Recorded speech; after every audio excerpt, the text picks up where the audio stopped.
Yes. just to pay homage, and tribute to, one of the legendary producers who, unfortunately passed on, and Gotti. Of course, I know you're probably familiar with them.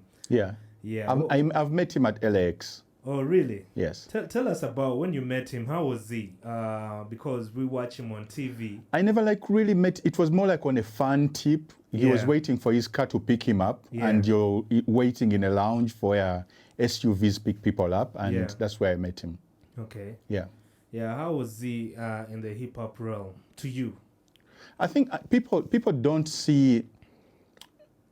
50 Cent did a lot to diminish the image of Murder Inc. as a camp. Yeah.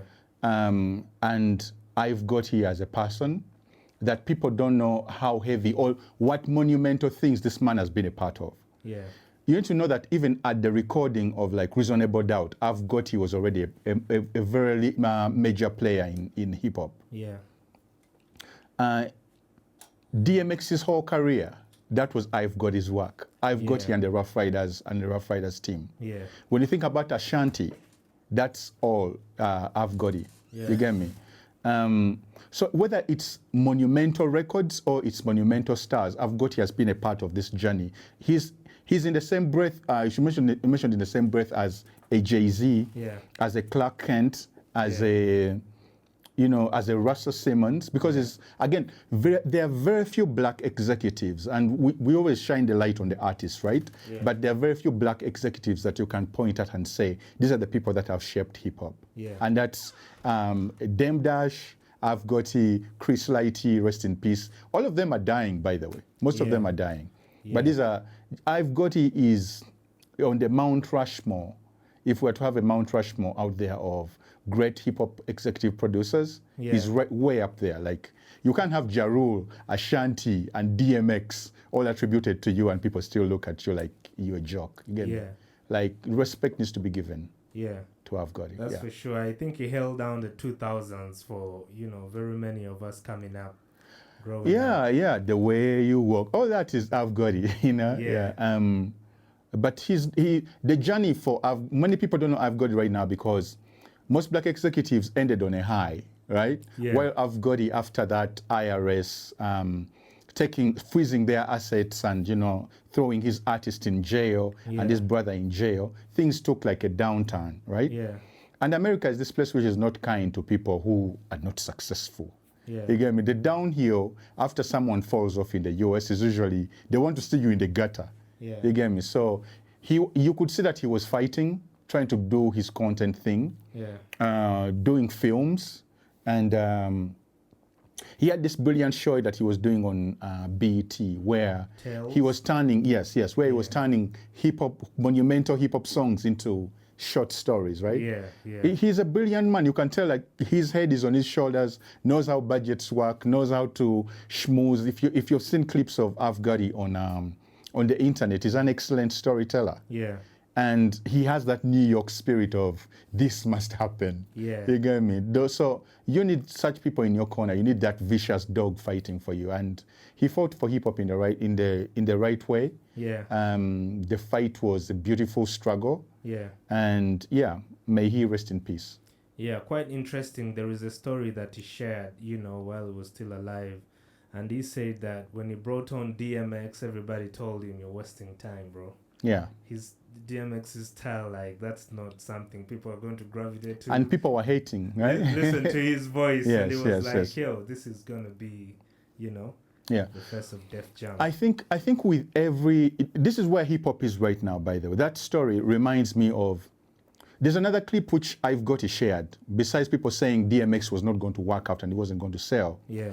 He also shares a clip where he says, when Biggie passed away, most of the songs that were meant for Biggie were given to Jay-Z. Yeah. So in that clip, the person who was doing the editing did a great job of bringing us the songs which were more shiny suit theory suits, where shiny suits theory oriented, where hip-hop gets watered down because everybody's trying to tell you that the real thing doesn't sell. Yeah. If you look at it, it's the same way. I don't know why people who are not talented in hip-hop always try to convince you that what you're doing as an authentic hip-hop artist is not going to sell. Yeah. Which led to the rise of a GNL, because they used to tell me, dilute your beat. Yeah. Make it sound like Ngoni, make it sound like Ragadi. Respect to these brothers. These brothers are legends. Yeah. But respectfully, what they are doing is not a soda gingerle. Yeah. We are all rapping. They have smooth vocals on this, and Ragadi is killing you with the rhymes. But respectfully, it's not on a hip hop beat, and it's different from what we do.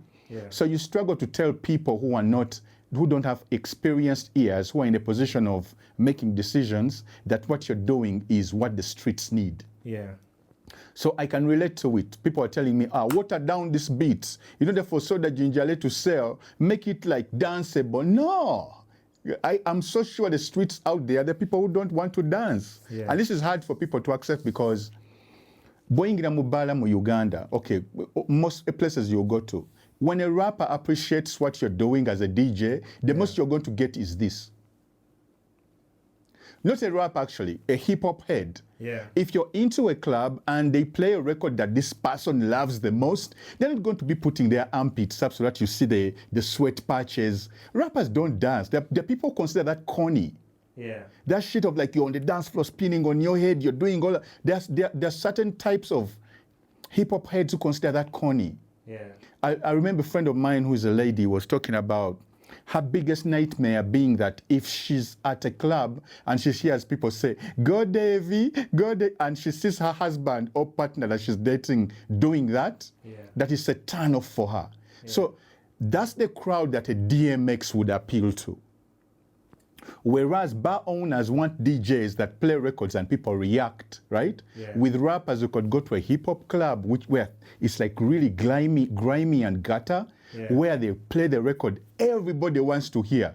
And niggas will just stand up, lean on a wall, hold their Hennessy bottle or glass, and do this to the DJ.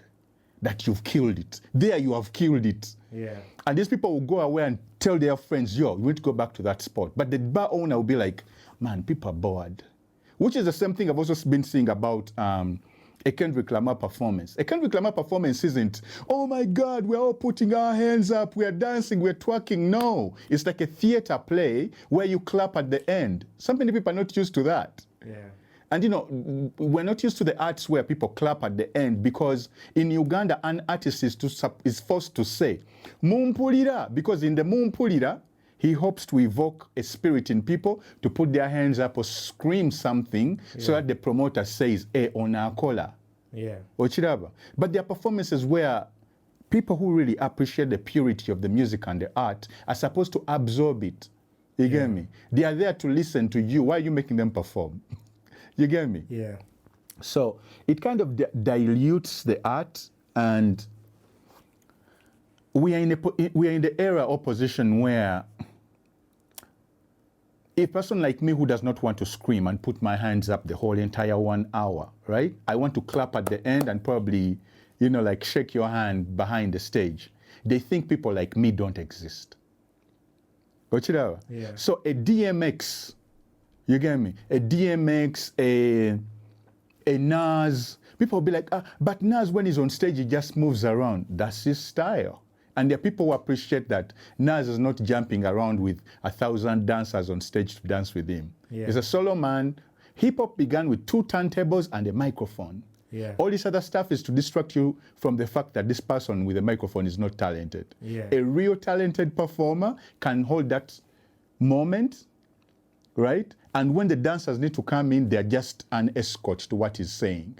That's what a Kendrick Lamar would do. That's what the Tribe Called Quest would do. DMX is going to hold and then show you that raw energy on the stage. But DMX came up in the era where a Jay-Z and a Biggie were being managed by managers who wanted the flashy stuff, the Diddy.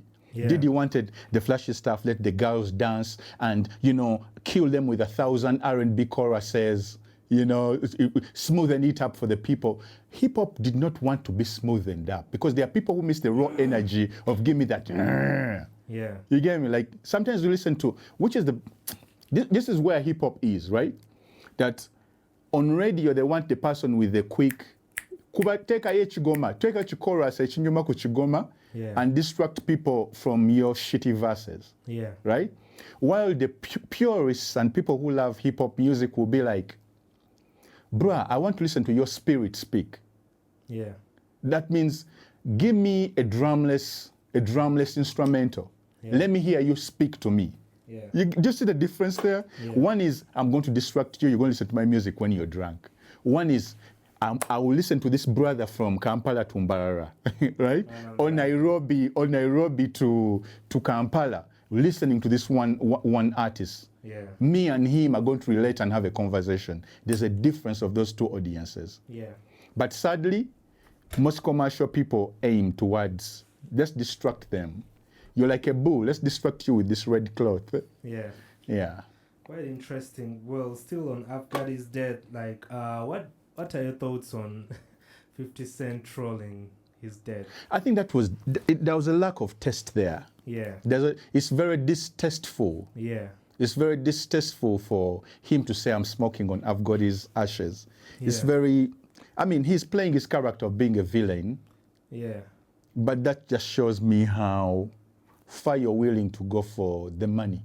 Yeah, and the pettiness, and it takes away the gangster kind of. No, you're gangster because in the US people have this thing of dancing on top of their enemies' graves. Yeah. But I think every time somebody has danced on their enemy's grave, they have followed them to the grave. Yeah. Because that alone, creates an enemy who wants to see you face the same fate. Yeah. You know, like that tap dancing on somebody's grave is not tasteful. Maybe because I'm an African and I come from a very different part of the world. But I've seen it. There's a guy who shot his up and then went and took a selfie on the grave. He ended up in the grave himself weeks after.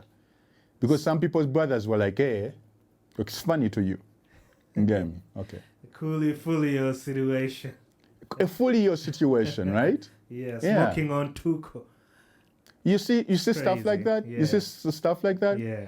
It's always fun and games, but I think that was done in very, very bad taste. Yeah. Yeah. It's always unfortunate because just like you've said it, when you say I'm smoking on, somebody, that's equivalent to dancing on top of the grave. Yeah. And but on the flip side of things also, there are people who say, if at one time you sent people to kill me, nothing is off the table. Yeah. You get me? Yeah. If one time I believe you wanted me to go, nothing is off the table. So maybe 50 Cent is operating from that type of mindset. Yeah. But in the era of decency where gangsters and gentlemen exist, I think it is in very bad taste, very poor taste indeed. Where the Crips and Blood are sharing moments. No, where Kendrick Lamar is trying to unite everybody, where black people need to be on the same page, where, whether you like it or not, the contributions of Gotti have gotten 50 Cent in the position where he is. Yeah. Whether you like to admit it or not, you get me?